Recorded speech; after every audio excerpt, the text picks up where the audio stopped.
தோழர்களே, சமீப காலமாக காவல்துறை, திமுக அரசாங்கம், பொதுமக்கள், ரவுடிகள், இதுதான் செய்தி. காவல்துறை விவகாரத்தை முதல்ல பார்க்கப்படுவதற்கு முன்பு புழல் சிறையில் ரைட் இன்ஃபர்மேஷன் ஆக்டில் ஒரு சம்பவம் நமக்கு கிடைத்திருக்கிறது. புழல் சிறை என்பது கொடூரமான குற்றவாளிகள், போதை கலாச்சாரத்தில் உள்ளவர்கள், கொலையாளிகள் எல்லாரும் அங்கே இருக்கக்கூடிய ஒரு சிறைக்கூடம், மிகப்பெரிய வளாகம். அங்கே என்ன நடக்கிறது என்று நாம் பார்க்கணும். 2 தினங்களுக்கு முன்பு தமிழகம் முழுவதும் ஒரு பெரிய பரபரப்பை ஏற்படுத்தக்கூடிய ஒரு செய்தி. ராபர்ட் என்பவர் அண்ணா நகரிலே படுகொலை செய்யப்பட்டார்.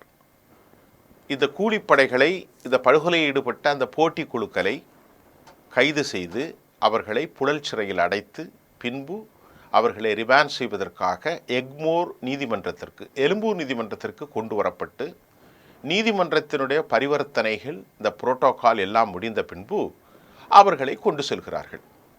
கொண்டு சென்று கொண்டிருக்கிற போது அந்த காணொளியில், வீடியோவில் தமிழ்நாட்டில் இருக்கக்கூடிய பிரபலமான செய்தி சேனல்கள் தங்கள் செய்தியிலே காட்டி ஒட்டுமொத்த சமூகத்தையும் ஆடிப்போய் செய்துவிட்டது. என்ன காரணம்? அந்த ரவுடிகள் போலீசாரை மிரட்டுவதுதான். ஓடுகின்ற வாகனத்திலிருந்து இன்னும் என்ன பேசினார்கள், என்ன வார்த்தைகள் என்று சொல்ல முடியாத அளவிற்கு 2 நிமிடம் 3 நிமிடம் ஓடுகிற காணொளியில் ஒரு 60% பீஃப் சவுண்டுகள். அது முழுமையாக அவர் பேசிய அந்த வல்கரான வார்த்தைகள், மிரட்டல் பதம் என்ன என்பதை நாம் கேட்க முடியவில்லை. ஆனாலும் அரசல் புரசலாக காவல்துறையை மிக கொடூரமாக, மிக கடுமையாக அவர்கள் விமர்சனம் செய்தது மட்டுமல்ல, எச்சரித்தது மட்டுமல்ல, இதன் மூலமாக காவல்துறைக்கு ஒரு அச்சுறுத்தலை ஏற்படுத்தி இருப்பது அரசினுடைய செயல்பாடுகளும், இன்டெலிஜென்ஸ் மற்றும் அரசாங்கத்தினுடைய மக்களை காப்பாற்றும் காவல்துறைக்கே பாதுகாப்பில்லையோ என்று எண்ண தோண்டக்கூடிய அளவிற்கு இந்த சம்பவம் நடந்திருக்கிறது. இதுக்கிடையில் 2024 கடந்த ஆண்டு நாம் ரைட் இன்ஃபர்மேஷன் ஆக்ட் அப்படிங்கிற ஒரு சட்டத்தில் சென்னை புழல் சிறையில் உண்மையிலேயே மனிதநேயம், மனிதாபிமானம் அங்கே இருக்கிறதா என்ற ஒரு கேள்வியை எழுப்பியிருந்தோம். அந்த கேள்விக்கு ஆர்டிஐயினுடைய சமூக ஆர்வலர் ஒருவர் எழுப்பியிருந்த அந்த கேள்விக்கு போலீஸினுடைய லாக்அப் டெத்துகள், அஜித்குமார், சாத்தான்குளம் சம்பவங்களை எல்லாம் கடந்த சில ஆண்டுகளுக்கு முன்பு நடந்தாலும் தற்போதும் தொடர்கின்றது. திமுக 4 வருஷத்தில் இன்னும் கிட்டத்தட்ட 24லிருந்து 31 லாக்அப் டெத்துகள் நடந்திருப்பதையும் நாம் உங்களுக்கு சரியாக சொல்ல முடியும். அப்போ போலீசார் என்ன செய்கிறார்கள் என்று சொல்லி பார்த்தால், மனிதாபிமானம் இல்லாமல் காவல்துறை நடப்பதுதான். ஜெயராஜ் பெனிக்ஸினுடைய மரணம் 2021 ஜூலை மாதம். அதை போன்று அஜித்குமார் மடப்புரம் சிவகங்கையினுடைய காவல் நிலையத்தில் அவனும் அடித்து எஃப்ஐஆர் பதிவு செய்யாமல்லாமல் கொலை செய்யப்பட்டான். தற்போது 24 காவல் மரணங்கள் நடந்திருப்பதையும் அஜித்குமாருடைய மரணத்தோடு நாம் உறுதி செய்யப்பட்டோம். உடனடியாக சென்னை புழல் தடுப்பு காவல் ரைட் இன்ஃபர்மேஷனில் அவர்கள் ஒரு செய்தியை போட்டாக்க, ஆர்டிஐயில் கைதிகளுடைய நிலைமை என்ன, 2024 எத்தனை கைதிகள் அங்கே கைது செய்யப்பட்டார்கள், அந்த கைதிகளுடைய உடல்நிலை எப்படி இருக்கிறது என்பதையெல்லாம் ஆர்டிஐ ரைட் இன்ஃபர்மேஷன் செய்தி அறிந்து கொள்ளக்கூடிய விவகாரத்தில் சமூக ஆர்வலர்களுடைய கேள்விக்கான பதில், அதில் ஒரு பதில் வருது.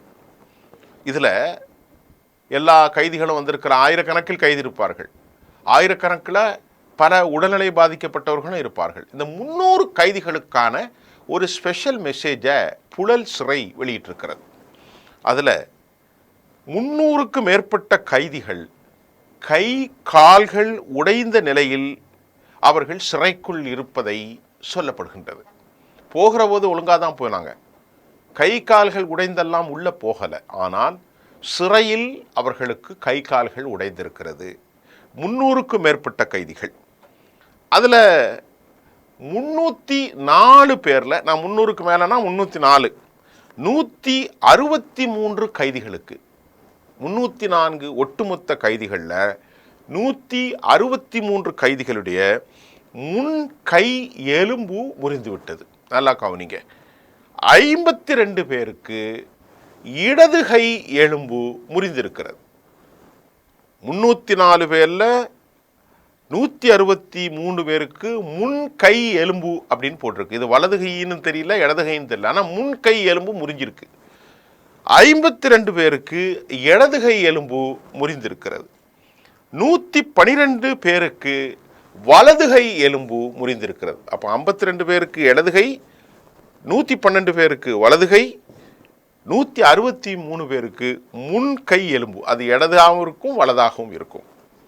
77 பேருக்கு கால் எலும்புகள் நொறுங்கி இருக்கிறது, முறிந்திருக்கிறது, ஃப்ராக்சர் என்பதை போலீஸ் தகவல்கள் நமக்கு தெரிவிக்கின்றது. தோழர்களே, இப்போ நாம் என்ன கேட்குறோன்னா, காவல்துறை மக்களை இந்த ஆட்சியில் கொடூரமாக தாக்கி கொலை செய்ததை, அஜித்குமாருடைய கொலை நமக்கு உறுதி செய்தது. அதற்கு முந்தைய ஆட்சியில், எடப்பாடியுடைய ஆட்சியிலும் உறுதி செய்தது. ஆனால் ரைட் இன்ஃபர்மேஷனில் நமக்கு இந்த புழல் சிறையில் மட்டும்தான், இது இல்லாமல் பாளையங்கோட்டை சிறை, சென்னை சென்ட்ரல் மத்திய சிறையெல்லாம் இருக்கிறது, வெள்ளூர் இருக்கிறது. அப்போ இதையெல்லாம் தாண்டி புழல் சிறையில் மட்டும் 104 பேருக்கு 304 பேருக்கு இப்படி முன்கை எலும்பு முறிந்தது, இடதுகை எலும்பு முறிந்தது, வலதுகை எலும்பு முறிந்தது, கால்கள் உடைக்கப்பட்டிருக்கிறது. இதெல்லாம் எப்படி ஆட்டோமேட்டிக்காக உடையும்? உடல் உபாதைகள் இருக்கிறது, காய்ச்சல் இருக்கிறது, கொரோனா இருக்கிறது, வயிற்றுப்போக்கு இருக்கிறது, கிட்னி பிரச்சனை இருக்கிறது, ஹார்ட் பிரச்சனை இருக்கிறது, லிவருடைய ஸ்டீம் இருக்கிறது, நியூராலஜி இருக்கிறது என்றால் அது இயக்கம், இரத்த பிரச்சனைகள் இருக்கிறது என்றால் 163 பேருக்கு முன்கை எலும்பு முறிந்தது, 52 பேருக்கு இடதுகை எலும்பு முறிஞ்சது, 112 பேருக்கு வலதுகை எலும்பு முறிஞ்சது, 77 பேருக்கு கால் முறிஞ்சது. எல்லாம் ஆட்டோமேட்டிக்காக எப்படி முறியும்? சரி, இப்பொழுது கேள்வி. வழக்கமாக காவல்துறை 2 விஷயங்களை சொல்வார்கள். ஒரு கைதியை பிடித்தால் அந்த கைதி திருப்பி தாக்க முயன்றான், தற்காப்புக்காக நாங்கள் சுட்டுக் கொண்டோம், அவன் இறந்து போனான். சரி, இது ஒரு ஹம்பக்கு, ஒரு ஃப்ராடு, இது நமக்கு தெரியும். தற்பாதுகாப்புக்காக எந்த காவல்துறையும் சாக மாட்டான். என்கவுண்டராக இப்போ வடநாட்டிலிருந்து வந்த ஒரு கொலையாளியை, அதாவது கொள்ளைக்காரனை இவர்கள் அப்படி தான் சுட்டார்கள். நிறைய பேரை சுட்டுருவாங்க, சுட்டுட்டு அப்படி சொல்லிடுவாங்க. ஆம்ஸ்டாங் கொலை வழக்கில் திருவேங்கடத்தை அப்படி தான் சுட்டார்கள். அவன்தான் ஒரு பிரைமான ஆள். யாரை காப்பட, சீசிங் ராஜான்னு ஒருத்தனையும் ஆந்திராவில் இப்படி தான் சுட்டாங்க. இவர்களெல்லாம் எதற்காக சுடுகிறார்கள் என்பது தெரியாது. ஆனால் அதற்கு பின்னால் திரைமறைவில் பெரிய புள்ளிகள் இருக்கலாம் என்று நம்பப்படுகிறது. அதே போல் சென்னையில் இருக்கக்கூடிய அண்ணா யூனிவர்சிட்டியில் சம்மந்தப்பட்டிருக்கக்கூடிய இந்த ஞானசேகரன், இவனுக்கும் பல தொடர்புகள் உண்டு என்று சொல்லப்பட்டது. அது சார் யார் அந்த சார் என்று கடைசியில் அவனை 5 மாதத்தில் வேகமாக வழக்கை நடத்தி அவன் 30 வருஷம் ஜெயிலுக்குள்ளே போயிட்டான். இப்போ நமக்கு கேள்வி, இந்த 304 பேரும் எப்படி கைமுறிவு ஏற்பட்டது, கால் முறிவு ஏற்பட்டது, முன் எலும்பு முறிந்தது, வலதுகை இடதுகை முறிந்தது என்ற கேள்விக்கு பதில் இல்லை. அப்போ வழக்கமாக ஒரு பதில் வைப்பாங்க, தப்பி ஓட முயன்ற போது பாதுகாப்புக்காக காவல்துறை சுட்டார்கள். இது அவங்க சொல்கிறது. 2 பேர் போலீஸு வெள்ளை பேண்டேஜ் போட்டு படுத்திருக்கிறது ஒன்று. இதுதான் நடக்கிறது, இதுதான் என்கவுண்டர். ஆனால் இந்த தப்பி ஓட முயன்ற போது சுட்டுக்கொள்வதை போன்று இந்த கால்கை எப்படி முறிந்தது என்றால் அதற்கு ஒரு பதில் உண்டு. பாத்ரூமில் வழுக்கி விழுந்தார்கள். சரி, ஒருவன் வழுக்கின உடனே அதில் மேலாண்மை செய்யக்கூடிய சிறை அதிகாரிகள் அந்த வழுக்கை, அதற்கான ப்ளீச்சிங் பவுடர்ஸ்லாம் போட்டு சரி பண்ணணும், தரையை சரி பண்ணணும். 10 பேர் விழுந்துட்டான், 20 பேர் விழுந்துட்டான், 50 பேர் விழுந்துட்டான், 70 பேர் விழுந்துட்டான், 100 பேர் விழுந்தான், 150 பேர் விழுந்தான், 200, 300, 304 பேர் வழக்குழு வரைக்கும் புழல் காவல்துறையிலே பாசி படிந்த நிலையில் இருக்கிறதா? இல்லை. அவர்கள் விசாரணையின் பேரில் தான் அடித்திருக்கிறார்கள். இப்போ நேற்று பேசினான இந்த அண்ணா நகர் ராபர்ட் கொலை வழக்கில் இவர்களையும் கைகால்களை முறித்திருப்பார்கள். அப்போது அங்கே ஒரு படைப்பிரிவு இருக்கிறது. அந்த படைப்பிரிவில் இப்படித்தான் ரவுடிகளை கை கால்களை உடைப்பது, ரவுடிகளை என்றல்ல, விசாரணை கைதிகளை எல்லாம் அவர்கள் கண்டம் துண்டமாக வெட்டுவதும் கைகள் கால்களை உடைப்பதும் ஒரு யதார்த்தமான நிலை என்பதைத்தான் ரைட் இன்ஃபர்மேஷன், அதாவது செய்தி அறிவிப்பு, அந்த செய்தி அறிந்து கொள்ளுதலின் மூலமாக ஒரு சமூக ஆர்வலருடைய கருத்து. 2024 சென்னை புழல் சிறையில் 304 கைதிகள் இவ்வளவு நிலைகளை அடைந்திருக்கிறார்கள் என்பதும் தமிழக காவல்துறையின் உண்மையான நிலையும், சென்னை எழும்பூரில் இருக்கும் காவல்துறையில் ரவுடிகளை கொண்டு ப்ரொசீஜர், அந்த புரோட்டோகால் முறைப்படி நீதிமன்றத்தில் ஆஜர்படுத்தி பின்பு ஓடும் வண்டியில் அவர்கள் காவல்துறையை மிரட்டியதும் கடுமையான வார்த்தைகளை பேசியதும் ஒரு உண்மையிலே ஒரு uncertainty situation is going on. ஏனென்று சொன்னால் தமிழ்நாடு காவல்துறை போதை கலாச்சாரத்தை கட்டுப்படுத்த மறுத்திருக்கிறது. தமிழக காவல்துறையில் ஆம்ஸ்ட்ராங் முதல் வட இந்திய காவல்துறையினர் கொள்ளைக்காரர்கள் வரைக்கும் என்கவுண்டர். தமிழ்நாடு காவல்துறையின் கண்ட்ரோலை மீறி இன்டெலிஜென்ஸ் ஃபேரால சமூக ஆர்வலர் ஜாஃபர் அலியும் முன்னாள் காவல்துறை அதிகாரி ஒருவரும் நெல்லையிலும் சிவகங்கையிலும் கனிம வள கொள்ளையர்களால் கொலை செய்யப்பட்டார்கள். சென்னை, அது மட்டும் இல்லாமல் தூத்துக்குடி மொரப்பநாட்டில் விஏஓ அதிகாரி லாரன்ஸ் பிரான்சிஸ் 11 மணிக்கு மணல் மாஃபியாக்களின் மூலம் படுகொலை செய்யப்பட்டார்கள். தமிழ்நாட்டில் 90% மாவட்டங்களில் VWC என்று சொல்லக்கூடிய சாட்சிகளை பாதுகாக்கக்கூடிய எந்த ஒரு காவல்துறையும் இல்லை. ஆகவே மக்களுக்கு இந்த சாட்சிகளை சொல்வதற்கே அஞ்சுகிற ஒரு நிலை காணப்படுகின்றது.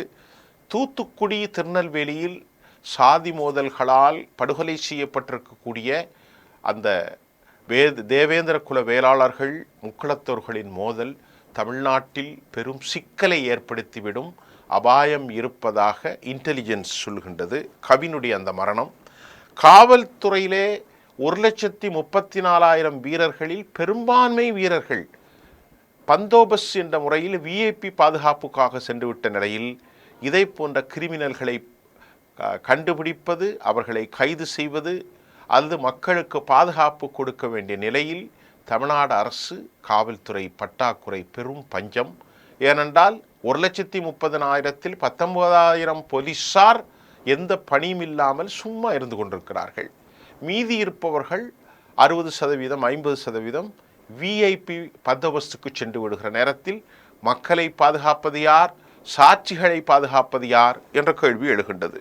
அது மட்டும் இல்லாமல் இன்னும் தமிழ்நாட்டின் பல உபாதைகள், வள்ளியூரில் சமீபத்தில் நடந்த மூதாட்டி கொலை, காஞ்சிபுரத்தில் ஏனாத்தூரில் தனியாக இருந்த பெண், அவள் மேரி என்பவள் வேலை செய்த கொலை, இதெல்லாம் நேற்று முன்தினம் நடந்ததுதான்.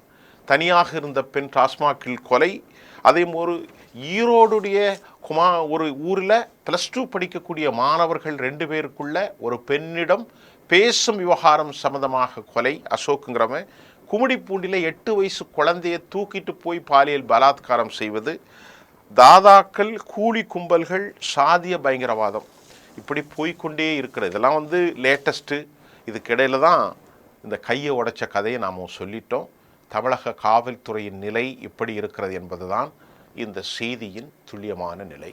மீண்டும் ஆதாரமான செய்திகளோடு உங்களை நான் சந்திக்கின்றேன். நன்றி.